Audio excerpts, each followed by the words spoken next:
ပိုက်ဆံရှာတာစုတာတိုးဖို့အောင်လုပ်တာဒါတွေကတော့ကျွန်တော်တို့အမြဲတမ်းကြားနေရစဉ်းစားနေရတဲ့အကြောင်းအရာတွေပေါ့ဒါပေမဲ့တခုမေးစရာရှိတယ်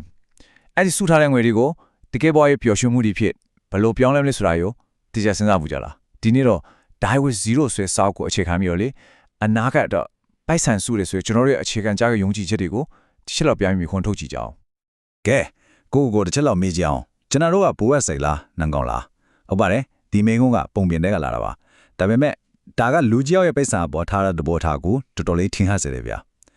အနာဂတ်တက်ဆိုပြီးမနာတဲ့အလုပ်လို့ပိတ်ဆန်စုနေတဲ့ဘိုးဝက်စိတ်လိုလူစားမျိုးလားဒါမှမဟုတ်အခုလောလောဆယ်ပြောဝတ်တာပဲသုံးပေတဲ့နန်ကောင်လိုလူစားမျိုးလားတစ်ချက်လောက်ကိုစမ်းစစ်ကြည့်ကြတာပေါ့ Okay ဒါဆိုပထမဆုံးအနေနဲ့ဒီပွဲစစ်ရဲ့အကြက်အတဲ့အကြောင်းပြောကြအောင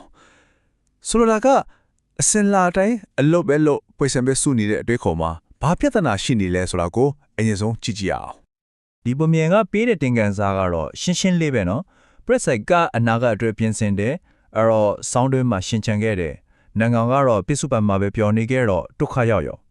ာဒါကကျွန်တော်တို့ငငယ်လေးကတည်းကကြားလာရတဲ့ငွေကြေးနဲ့ပတ်သက်လာရင်ဒီလိုပဲနေရမယ်ဆိုရယ်အစွန်းတစ်ခုပေါ့ဒါပေမဲ့ဒီမေခုံးလေးကအရာအလုံးကိုပြောင်းပြန်လှမ်းလိုက်တယ်ဘွေးစီကဖဲချင်းမှာကစားခွင့်ရမလဲတဲ့ဟုတ်တယ်သူအသက်ရှင်တယ်ဒါပေမဲ့သူ့ဘဝတစ်ခုလုံးအလုပ်လုပ်တာနဲ့စူဆောင်းတာနဲ့ပဲဂုံလာနေရောသူကဘဝရဲ့ပျော်စရာတွေကိုခန်းစားခြင်းရောရရရဲ့လာ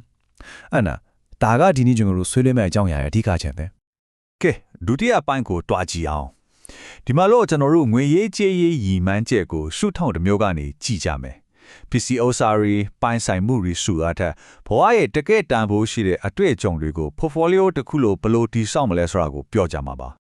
ဒီအယူဆကတော်လည်းအရေးကြီးတယ်ဘဝစွန့်ရင်တယ်ဆိုလိုတာကကျွန်တော်တို့ဘဝမှာအချိန်ဆိုတာကန့်ချက်ချင်တယ်လာတာလေအဲ့တော့ပိဿံဆိုတာဘာလဲကိုယ့်ရဲ့အဲ့ဒီတန်ဖိုးရှိတဲ့အချိန်တွေနဲ့လဲပြီးရယူထားတဲ့စွန့်ရင်တစ်မျိုးပဲဒီလိုတွေးလိုက်ရင်ပိဿံကိုဖြုံးတယ်ဆိုတာကကိုဘဝရဲ့အချိန်တွေကိုဘဝစွန့်ရင်ကိုဖြုံးတိပစ်နေတာနဲ့အတူတူပဲပေါ့နောက်တစ်ချက်က memory dividend လို့ခေါ်တဲ့အမှတ်တရအကျိုးမြတ်ပဲစဉ်းစားကြည့်လေကျွန်တော်တို့ပစ္စည်းတွေဝယ်တယ်အချိန်ကြာလိုက်ဟောင်းသွားတယ်တန်ဖိုးကျသွားတယ်ဒါပေမဲ့အတွေ့အကြုံကောင်းတစ်ခုကတော့အဲ့ဒီကနေရတဲ့အမှတ်တရတွေကဘဝတစ်လျှောက်လုံးမှာပျော်ရွှင်ဖို့ကိုအတိုးပွားပြီးအချိန်ချင်းပြန်ပြီးနေတာဒါကြောင့်အတွေ့အကြုံဆိုတာကအချိန်ကြာလီတန်ဖိုးတက်လီဖြစ်တဲ့ရင်းနှီးမြှုပ်နှံမှုတစ်မျိုးပဲဗျာဥပမာတစ်ခုပြောပြမယ်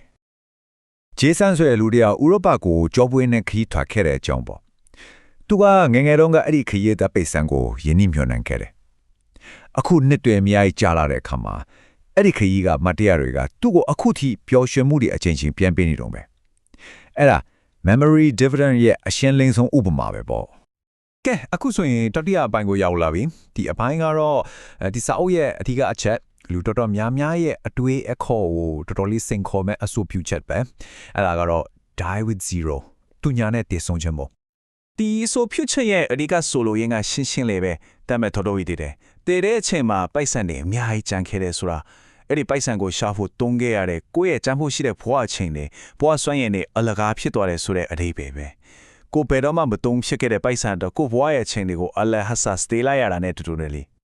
ကဲဥပမာလေးတစ်ခုကြည့်အောင်အလီဇဘက်ဆိုတဲ့အမျိုးသမီးတစ်ယောက်အကြောင်းပေါ့သူကပုံမှန်တိုင်းပဲပိုက်ဆံစုတယ်သူတည်သွားတဲ့အချိန်မှာသူ့ဘဏ်အကောင့်ထဲမှာဒေါ်လာ3,300ကျန်ခဲ့တယ်ကဲအဲ့ဒီ3,300ကိုရှာဖို့သူအလိုလုပ်ခဲ့ရတဲ့အချိန်ကဘယ်လောက်ရှိလဲဒီလားနာရီပေါင်း6,646နာရီနားလေအောင်ရှင်းရှင်းပြောရရင်တော့အဲ့ဒါကနှစ်ခွဲကျော်အချိန်ကိုဘာကြိုးမြတ်မှမရပဲအလကားအလုပ်လုပ်ပေးလိုက်ရတာနဲ့အတူတူပဲစဉ်းစားကြည့်ပါဒါတကယ်ကိုကြီးမားတဲ့ဘဝစွမ်းရင်ဖြုံတီးမှုပဲမဟုတ်ဘူးလားပြီးတော့ Die with Zero ဆိုတာကဒီတိုင်းချောက်ပြောနေတဲ့စစ်ကူးရင် idea တခုမဟုတ်ဘူးနော် Nobel ဆုရစီးပွားရေးပညာရှင် Franco Modigliani ရဲ့ Life Cycle Hypothesis ဆိုတာမှလည်းဒါကိုထောက်ခံထားတာရှိတယ်သူ့ဆိုရဆိုရင်အကျိုးတင်ကြောင်းတင်စဉ်းစားတတ်တဲ့လူတစ်ယောက်ကသူ့ရဲ့ပိုင်ဆိုင်မှုတွေကိုသူအသက်ရှင်နေတဲ့မြကာလပလုံးအကောင်းဆုံးဖြစ်အောင်ဖြန့်ချက်သုံးဆွဲသွားပြီးတည်တဲ့နေ့မှာသူညာဖြစ်သွားအောင်ရှိမှန်ခန့်ခွဲတင်တယ်လို့ဆိုရတာပဲဟုတ်ပြီဒီที่နားတော့ဘင်းစိတ်ထဲမှာ what if ဒါပေမဲ့ဆိုတဲ့မေးခွန်းနဲ့စိုးရိမ်မှုတွေပေါ်လာမှာပဲအဲ့တော့စစ်တို့ထောက်ပိုင်းမှာအဲ့ဒီ what if ဒီကိုဖြည့်ရှင်းကြည့်ကြရအောင်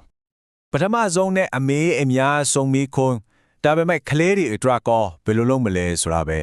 ဟုတ်တယ်လေဒါ Die with Zero နဲ့ပတ်သက်ပြီးလူတွေအများဆုံးစိုးရိမ်တဲ့အချက်ပဲကိုသားသမီးတွေအတွက်ဘာမှမချန်ခဲ့တာဘူးလားဆိုတဲ့အတွေ့ကတဘာဝကြပါပဲ ဒီစာအုပ်ကဘာကိုအကြံပြုထားလဲဆိုတော့ timing အချိန်အခါကအရေးကြီးဆုံးပဲတဲ့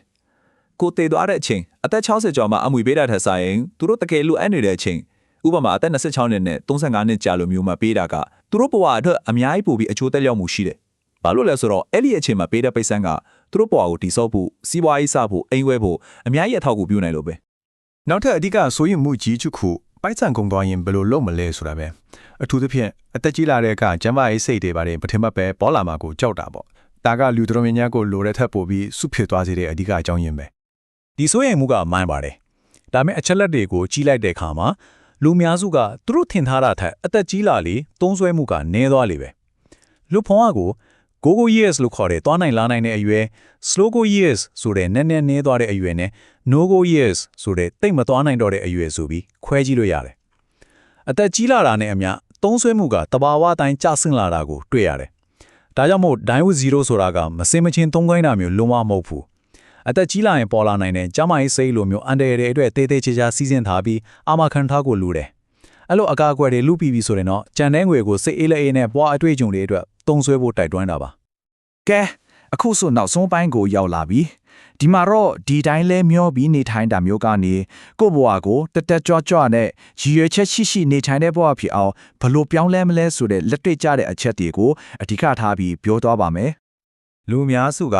အော်တိုပိုင်လက်ဘဝနဲ့နေကြတာများတယ်ဆိုလိုတာကသူများတွေဆွလို့လိုက်စုသူများတွေလို့တလို့လိုက်လို့တီးတန့်အစီအစဉ်ရဲ့အလုံးမရှိဘူးရည်ရွယ်ချက်ရှိနေထိုင်ခြင်းဆိုတာကတော့ဒါနဲ့အဆန်းကျင်မှာပဲကို့ဘဝကိုဆယ်စုနှစ်အလိုက်အပိုင်းလေးတွေခွဲပြီးငါအသက်20အရွယ်မှာဘလို့တွေးကြုံနေရအောင်ယူပလဲ